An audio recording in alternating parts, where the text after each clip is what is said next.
Hey everybody, Nick here, and today I got a review for you of this little guy. This is the Spartan Knives Nymph. Very interesting little piece here. Very little piece actually. But first off, I want to thank very much my buddy Andrew for sending this little guy along. I appreciate that very much, Andrew. Very kind of you. Next thing, size comparison. Of course, this is a tiny freaking knife. Oh my God, is this a tiny freaking knife? First off, here it is against the Spyderco Dragonfly. So you can see. Yeah, this is small. This is a very small little piece. Here it is against your steel wheel cut jack, 3-inch. Your Ontario Rat #1. And a couple of other smaller knives. The Spyderco Dragonfly. So you can see in terms of blade length, this guy's even smaller than your Dragonfly. And right here it is against the Spyderco Man Bug, which is actually in a lot of ways a very comparable little knife here. So anyways, let's go ahead and talk about that. And then one other thing, you will notice that this has a very similar locking mechanism to the another knife that I reviewed recently, the Three Rivers Nomad. This is by design, namely because it was made by the same guy. Les Halpern of Three Rivers is worked with the Spartan guys to get this guy up and running. The Nomad is using the exact same lock as this. So anyways, let's go ahead and jump into the good, the great, the bad, and the ugly of this very small little knife here. On the good side, this guy is very legal. You have a blade here that is coming in under 2 inches. That's small, absolutely 100%. I actually lost my ruler recently, but I have my Leatherman Wave here, and so we can see here, yeah, this is coming in under 2 inches. Yeah, that's small. I'm getting a new one, don't worry. And it is also non-locking, which means that you're not going to have trouble really from anybody regarding this knife, no matter what your legalities are. And it cannot be opened with 2 hands. I'm sorry, with 1 hand, that is. So, yeah, absolutely, totally legal. So that's good. Next thing, it is using these little pinch guard plates here. As I mentioned in this assembly video, these may seem superfluous at first blush, but what they are doing is preventing when this little bar kind of travels upwards as you open the knife, you can see it lifts off and then falls back down again. Otherwise, that could be very pinchy, especially if you're grabbing it like this. This prevents that from happening. That's a smart little move, and it's a good one. So there you go. Next thing, the blade on this guy is S35VN. That is a great steel. There is no objection to that whatsoever. And so you can't argue with that. And it is actually reasonably thin in this portion in the middle here. It thickens way up at the tip here, as we can see, but it is a pretty nice cutting machine right here in the center. Next thing, it is made in the USA, which is a good thing for many folks. And then finally, the design of this is very simple. I mean, literally, it is 2 chunks of titanium here, these other 2 little chunks, and a blade and a bar. That's really all that we got going on here. And that's impressive. I appreciate that very much. And it means that, you know, the knife is very easily serviceable. There's a lot of joy to the simplicity here. So, to me, that's what's good. It's very simple. It has an S35VN blade that will actually cut, especially in this portion here in the middle. It does have these pinch guards on here. It is very legal, and it's made in the States if that's important to you. To me, what's great about this guy, absolutely 100%, is the weight of this guy. This comes in at 1.29 ounces for just under 2 inches of blade. Yeah, this is freaking lightweight. This is absolutely 100% just disappear in your pocket light, and that's great. So, there you go. On the bad side, a couple of things. First off, you can see here, just barely, here, I'll zoom in a little bit, there is a logo attempt here. It's just barely visible. I did get this guy secondhand, so it is possible that the logo has faded somewhat over time, but the thing is, even that's not great. I feel like, especially if they're really targeting the high end, which they are price-wise here, they could probably have done that a little bit better. Not a big deal, but it's a deal.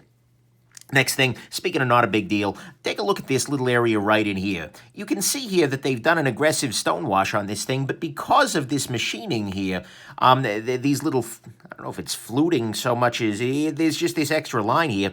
There is an area as a result where the stonewash doesn't get into, just because of the nature of the media used to stonewash it. This ends up giving this kind of a weird look, where it's not fully stonewashed, but it's not fully polished. It's kind of weird looking. It's not something I'm a huge fan of. It just leads to a very inconsistent finish. They probably can't do anything differently, just the nature of stonewashing, but yeah, not a big fan of that. Next thing, this is a right side only clip on an ambidextrous knife. There is no handedness to this knife, but they've decided for whatever reason that this is only going to be carryable on the right side. That's something that, it's not a big deal, but it bothers me a little bit each time, just because honestly, why not? Why not give that option? Because lefties have a rough enough time, so when you get a fully ambidextrous knife like this, just give you the choice. That said, this is a knife that there's very little consequence to carrying it in the wrong pocket because of the strong detent here, so not a big deal, I guess.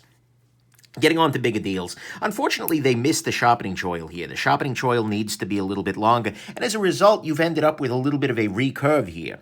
The blade comes out further, and so that's just going to make this harder to sharpen on a bench stone or something like that. It's not a big deal, but it is actually really frustrating, especially if you use a flat stone-based system. No, that's not very good. And then finally, on the bad side, this is not super easy to open.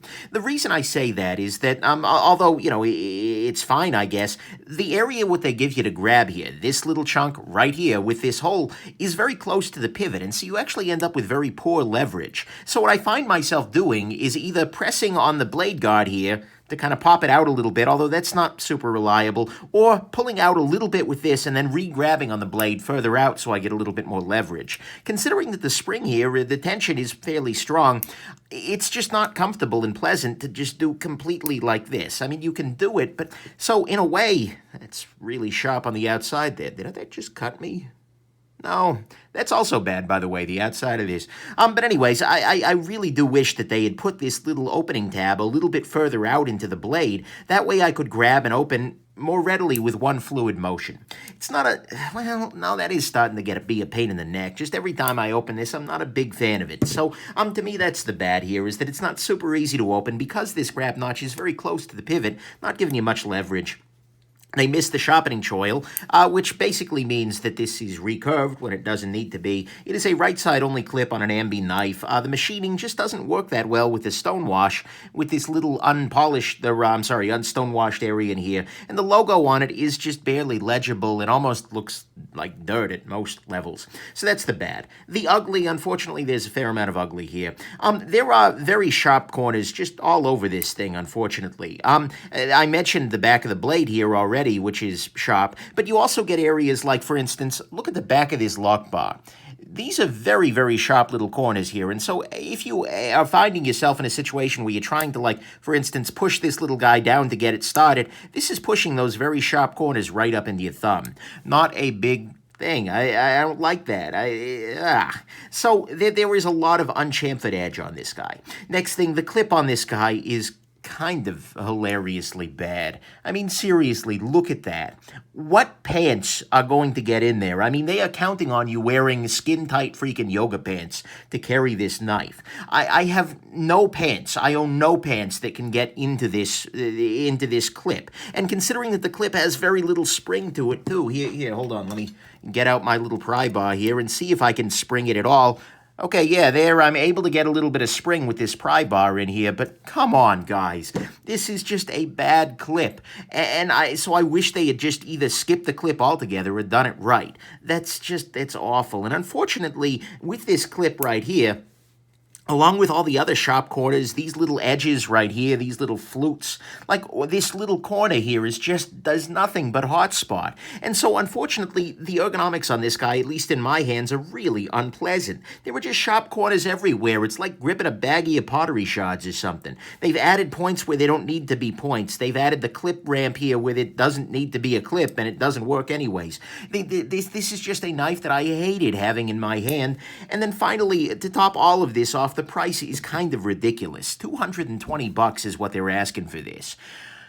In no universe do I see that. I mean, there is made in the USA pricing. This is made by George Washington pricing. This is absolutely, completely, No, in no universe. So the pricing is absolutely insane. The ergonomics are just really bad. The clip doesn't work. It's just hilariously tight. And the sharp back of the lockbar corners and just the sharpness everywhere just makes me feel like this wasn't super well finished. Let's go into the final conclusion, which is, honestly, I don't get this knife. Look, I totally get what they're going for here. I get the idea behind this knife. It is a lightweight, legal folder. That's something I always appreciate. There are lots of people around the world dealing with crappy knife laws, prohibiting things like one hand open or, slip jointiness and whatnot. I appreciate what they're trying to do here, but unfortunately, the way that they did it, I do not appreciate. It's just not that well done with a bad clip, bad ergonomics, a price that's just kind of crazy, and I don't know. And so ultimately, the biggest issue, though, is that there are so many other options available. The Three Rivers Nomad has the same locking mechanism, but it is just better done in every way, shape, and form. It is bigger, absolutely 100%. The handle is a little bit bigger. But the thing is, it just feels like a high-end knife, whereas this really doesn't. And it's $40 less than this guy. The Spyderco Squeak, Urban, UKPK all offer really great non-locking blades. The UKPK particularly is a shining gem. That is a knife I would be thrilled to carry, on any day, locking or not. And that's only $50. Not $50 less, just $50. So like 170 less than this, if I just did the math right. Probably didn't, but hey, whatever. And then for the size of this guy, if you're looking for something that is this size, because those other options are not necessarily, a really good option is the Spyderco Man Bug or Ladybug. This is the Man Bug here, and you can see that size-wise, it is right in that same vicinity. You will struggle a little bit to get a steel that's as nice as this, S35V in it, but this is the HAP 40 version. And, look, you're going to get a very similar cutting edge here. You're going to get much better ergonomics. This actually feels pretty damn good in the hand. You do get a locking blade, which might be a legal problem in some places, but look, this is just a much better choice in every way, and again, you're looking at $50 for this rather than $220. And so ultimately, although the Nymph here is an interesting idea, it's an idea that I love and I want to see more makers doing, I cannot think of a reason I would recommend the Nymph over any of the other options, even at the same price. And when this hits $200, honestly, I'm just kind of left scratching my head. So there you go. I am absolutely not a Nymph maniac. I don't like this knife is what that was supposed to say. But regardless, I shouldn't have gone there. Have yourselves just an absolutely wonderful rest of your day, and yeah, bye now.